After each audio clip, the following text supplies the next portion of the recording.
kalau ada dana, itu baru beli seragam yang dipakai hari Senin. Jadi khusus yang dipakai hari Senin.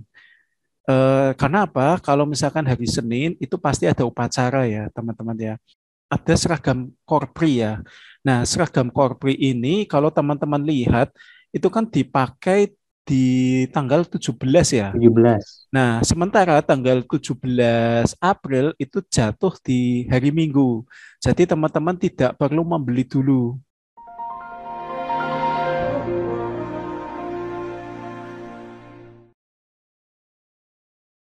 Mau lulus Latsar dengan nilai memuaskan? Yuk, gabung kelas Latsar.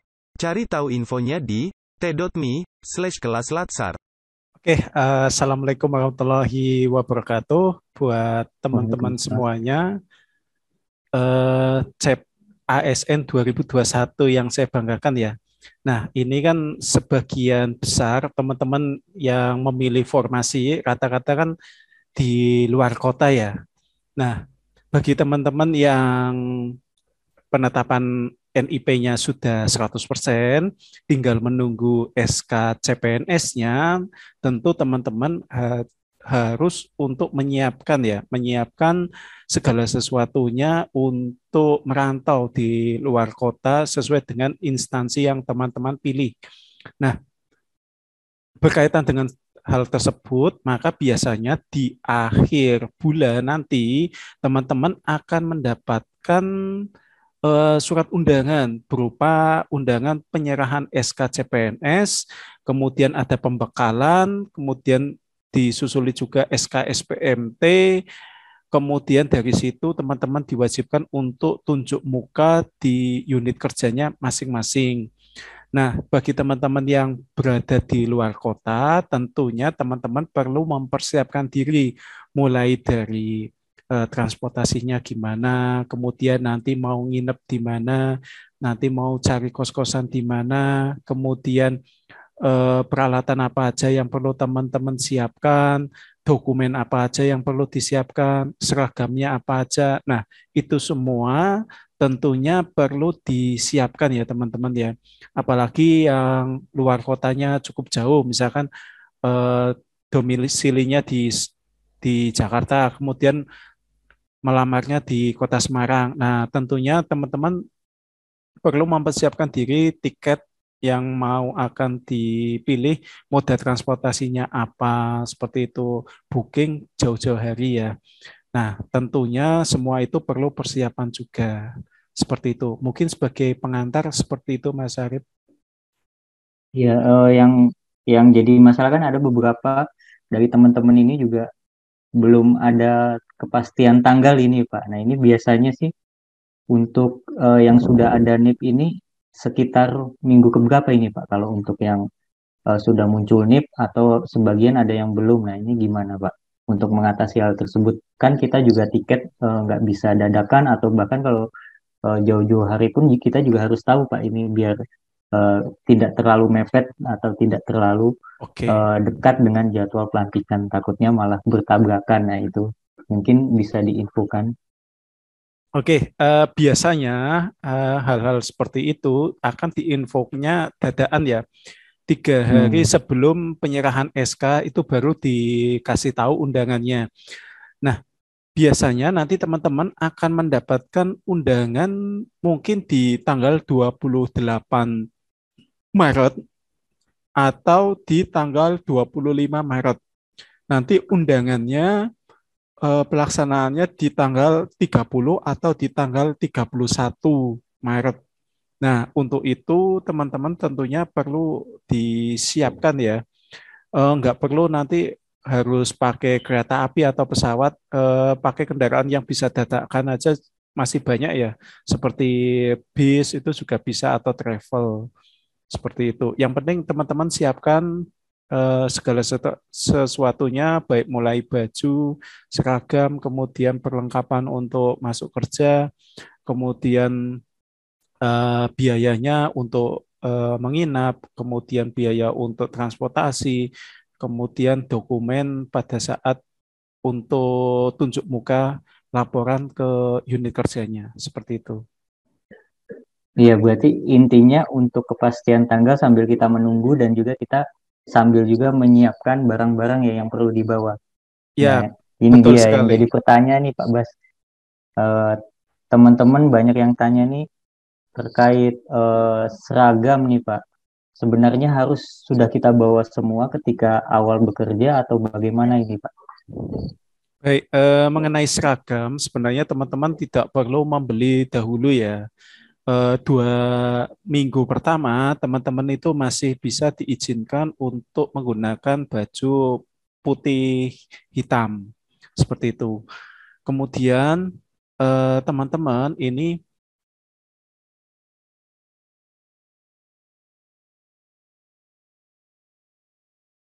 kalau ada dana, itu baru beli seragam yang dipakai hari Senin. Jadi khusus yang dipakai hari Senin. Karena apa? Kalau misalkan hari Senin itu pasti ada upacara ya teman-teman ya. Nah kan lucu sendiri kalau misalkan bajunya beda sendiri. Jadi kalau misalkan mau beli seragam, seragam pertama yang wajib dibeli adalah seragam yang dipakai di hari Senin. Kalau di Pemda itu baju kaki, kalau di instansi pusat Hmm. nanti menyesuaikan ya seperti itu. Nah Oh iya, kemudian yang seragam berikutnya itu kan ada seragam korpri ya. Nah, seragam korpri ini kalau teman-teman lihat itu kan dipakai di tanggal 17 ya. 17. Nah, sementara tanggal 17 April itu jatuh di hari Minggu. Jadi teman-teman tidak perlu membeli dulu. Jadi teman-teman nggak perlu memperdebatkan baju korpi yang lama atau yang baru. Intinya jangan beli Hmm. dulu. Belilah nanti ketika bulan Mei. Ketika Mei bulan Mei, sudah teman-teman sudah sudah, gajian mungkin ya. insya Allah sudah gajian, baru ini langsung dibeli aja baju korprinya. Nah, kemudian ada lagi baju batik. Baju batik daerah itu biasanya teman-teman yang di Pemda diwajibkan untuk mengenakan baju batik sesuai dengan daerah masing-masing. Nah, berkaitan. Motifnya berbeda ya itu ya Pak. Ya, betul. Nah, berkaitan dengan baju daerah, lebih baik teman-teman menggunakan baju batik yang teman-teman punya dulu. Jadi nggak perlu beli baru. Teman-teman yang punya dulu batik apa, batik Solo, batik Pekalongan, atau batik apa yang teman-teman punya, udah dipakai dulu. Sampai nanti gajian baru beli. Seperti itu. Kemudian ada seragam lagi yang kalau di sini itu putih hitam setiap hari Rabu ya. Jadi teman-teman nggak perlu beli tentunya. Kalau hari Jumat itu kan bajunya seragam olahraga. Jadi nggak perlu teman-teman beli juga. Karena saya yakin juga teman-teman sudah punya ya baju olahraga ya. Seperti itu. Kemudian kalau misalkan mau beli lagi, mending beli yang bawahan celana hitam. Itu perlu itu nanti kalau celana hitam biasanya dipakai di hari Selasa, Rabu, Kamis. Itu pakai baju celana hitam itu sering dipakai seperti itu.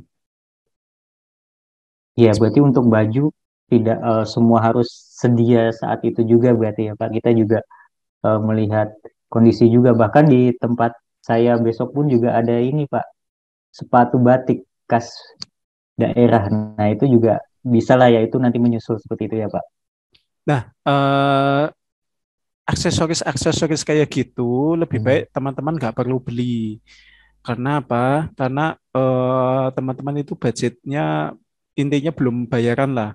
Lebih baik bilang aja sama atasannya, Pak, mohon maaf saya belum gajian, uangnya sudah saya belanjakan untuk kos sama transportasi seperti itu. Jadi lebih baik teman-teman merendah aja bahwa teman-teman nggak punya uang, uangnya sudah habis untuk membayar kos, untuk membayar transportasi seperti itu dan biaya hidup. Saya yakin dengan teman-teman berbicara seperti itu, mereka akan memaklumi. Kemudian bagi teman-teman yang ditempatkan di bukan di gedung putih ya istilahnya ya, bukan di lingkungan Hmm. Seda itu sebenarnya masih aman. Oh ya. Nggak perlu wah-wah gitulah. Kita langsung beli-beli ini itu nggak perlu. Apalagi teman-teman yang ditempatkan di kecamatan, di kelurahan, baik itu misalkan penyuluh pertanian itu di BPP, kemudian kalau di kesehatan itu di ini ya Puskesmas, puskesmas, ya, kemudian penyuluh KB itu ada juga balai penyuluh KB di kecamatan. Itu sebenarnya pakaiannya malah lebih fleksibel. Bahkan ya, rata-rata itu sepatu aja pakai sendal mungkin ya. waduh. Rata-rata Tapi kayak jangan ditiru gitu. ini ya Pak. Ya, Tapi jangan ditiru tapi ini ya Pak. Ini hanya tapi behind the scene ya. ya kalau di ruangan biasanya pakai sendal gitu. Tetapi biasanya kalau yang ditempatkan di wilayah itu lebih fleksibel Lebih, dibandingkan ya. yang di unit kerja yang di pusat ya. Seperti itu. Nah, selanjutnya ini Pak, ketika oke seragam kita sudah garis bawahi bahwa yang perlu ada itu utamakan dulu kaki itu seperti celana rok hitam seperti itu dan baju putih. Nanti mungkin juga untuk keperluan latsar ya Pak kalau yang baju putih Iya, itu juga betul. Kalau teman-teman itu. beli baju putih hitam, 3 style katakanlah, nggak akan mubazir. Karena pasti Hmm, akan dipakai terus. Jadi setelah teman-teman mengikuti latsar, nanti ada diklat fungsional, itu juga sama, pakaiannya putih hitam. putih hitam. Iya, betul.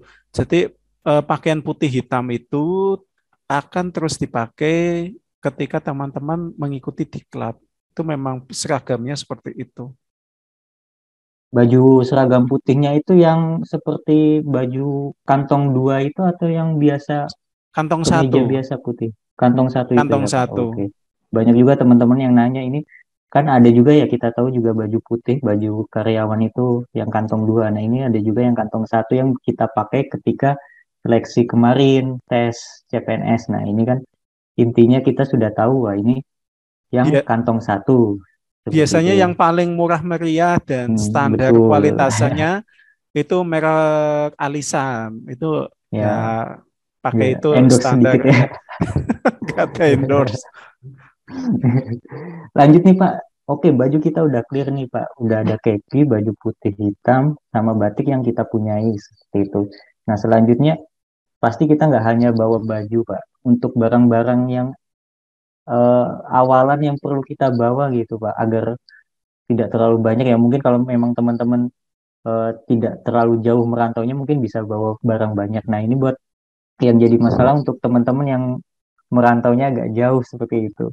Ini barang apa saja Pak kira-kira yang harus kita bawa dan kita utamakan kita bawa ke tempat besok. Oke, biar teman-teman ini bawanya minimalis, lebih baik nanti teman-teman memilih penginapan, kos-kosan itu yang sudah lengkap. Sudah lengkap dalam artian itu sudah ada spring bed, ada lemari, ada meja, kemudian ada tempat buat nyuci, ada mesin cucinya sendiri. Itu jauh lebih efisien nanti teman-teman bisa memanfaatkan fasilitas yang ada di kos-kosan tersebut. Bila perlu sudah ada kompor, ada magic jack dan lain sebagainya sehingga bisa menunjang untuk aktivitas sehari-hari. Kemudian bawa pakaian ya secukupnya aja ya, nggak perlu banyak-banyak. Toh juga nanti ketika teman-teman gajian itu sudah bisa membeli yang baru seperti itu. Kemudian pastikan ketika memilih kos-kosan selain ambil yang fasilitasnya lengkap, pilihlah yang di jantung kota dulu. Karena biasanya ini terutama yang belum belum ada penempatannya ya. Misalkan teman-teman yang penyuluh pertanian atau yang di dinas kesehatan itu belum ada tulisannya ditempatkan di mana gitu. Otomatis kan berada di dinas dulu. Nah, ketika di dinas, teman-teman pilih yang dekat dengan dinasnya tersebut di mana atau di tengah kota karena eh, teman-teman nanti akan banyak wirawiri ya, terutama misalkan Latsar, nanti hubungannya dengan BKPSDM.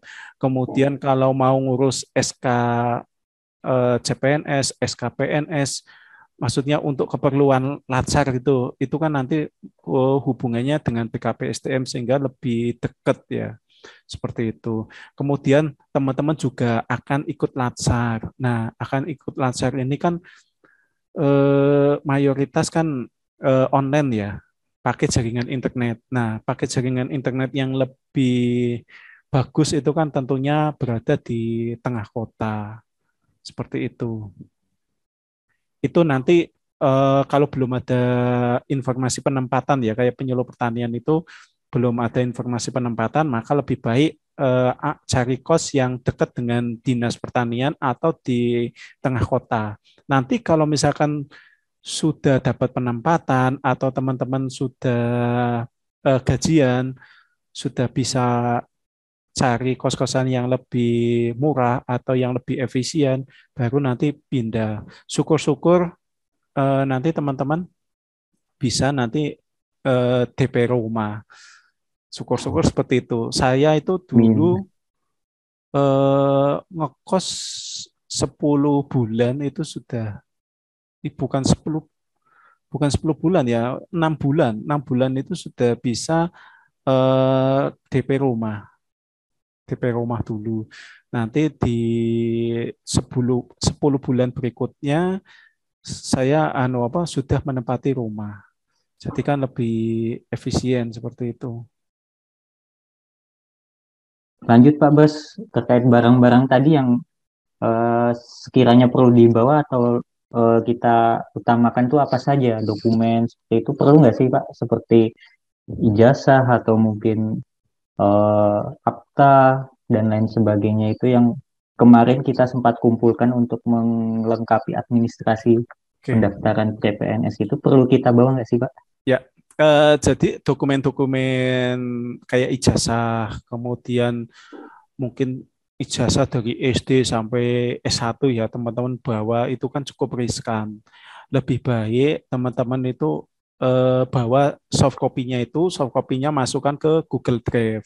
Sewaktu-waktu dibutuhkan tinggal print aja ya. Seperti itu. Kemudian Kalau eh, teman-teman jangan bawa aslinya ya, takut nanti di tempat tujuan nanti hilang. Seperti itu. Jadi bawa yang ya soft copy-nya aja sama fotokopiannya atau legalisirnya kalau misalkan teman-teman butuhkan. Seperti itu. Dulu saya juga gitu, bawanya cukup legalisirnya aja sama soft copy-nya. kalau Itu. untuk kendaraan pribadi nih Pak, otomatis kan ada beberapa yang kantornya mungkin dekat dan juga tidak perlu kendaraan atau yang ada di lapangan. Nah, ini teknis di lapangan kan pasti butuh kendaraan untuk mobilitas nih. Sebenarnya kita perlu bawa dulu nggak sih Pak? Atau wajib bawa ini untuk yang CPNS? Oke, kalau yang tenaga teknis ya, kalau tenaga teknis seperti peranata komputer itu kan dia tidak perlu jelajah ya. Dia itu kan cukup istilahnya angkrem di kantor dari pagi sampai sore. Jadi sebenarnya kalau misalkan ambil kos-kosannya di daerah sekitar tempat kerja itu tidak perlu pakai kendaraan. Tetapi kalau misalkan pekerjaannya memang pekerjaan lapang, misalkan kayak penyuluh pertanian, kemudian kayak di PUPR, itu wajib wajib untuk membawa kendaraan karena kan memang pekerjaannya di lapang. Kayak PUPR itu setiap hari kan ngukuri Hmm. jalan, mengamati jalan rusak, jembatan dan lain sebagainya. Tentunya mobilitasnya tinggi seperti itu. Tetapi kalau yang peranata komputer, ya jabatan-jabatan yang ada di kantor lah, itu nggak perlu pakai kendaraan pribadi. Nanti kalau misalkan sudah bayaran atau misalkan sudah mendapatkan tempat penginapan yang lebih layak, lebih lebih aman gitu untuk membawa kendaraan pribadi, baru silahkan dibawa. Ya, selanjutnya ini Pak, terkait Latsar ini kan kita juga pasti Latsar itu tidak hanya eh, apa namanya mengikuti materi saja, itu juga ada tugas dan juga ada materi dan juga ada apa namanya yang editing dan lain sebagainya itu sebenarnya barang-barang apa saja yang bisa mendukung Latsar. Jadi kita juga persiapkan atau tidak seperti itu Pak. Itu kapan harus kita persiapkan seperti itu? Nah, sebenarnya untuk pelaksanaan Latsar itu kan rata-rata ya untuk angkatan 2021 itu rata-rata mulai bulan Agustus. Itu paling cepat bulan Agustus. Paling cepat bulan Agustus, nanti mulai ada pemanggilan, durasi Latsarnya sekitar 3 bulan. Katakanlah sampai November itu selesai. Seperti itu. Jadi kalau misalkan ini di bulan Maret, kemudian teman-teman masuk kerja di bulan April, saya kira Ya. nggak perlu bawa dulu. Hmm. Kecuali kalau misalkan teman-teman punya bisnis sendiri menggunakan komputer ya silakan dibawa. Tetapi kalau misalkan cuma buat mendukung pekerjaan ya nggak perlu menurut saya. Karena kan pekerjaan sudah ada perangkatnya di kantor.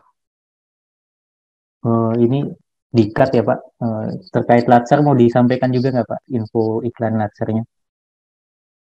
Oke, yang Latsar nanti barangkali teman-teman ini masih bingung gambaran Latsar seperti apa, kemudian tugas-tugasnya seperti apa, kemudian cara membuat videonya, upload tugasnya di akun YouTube seperti apa, editingnya seperti apa.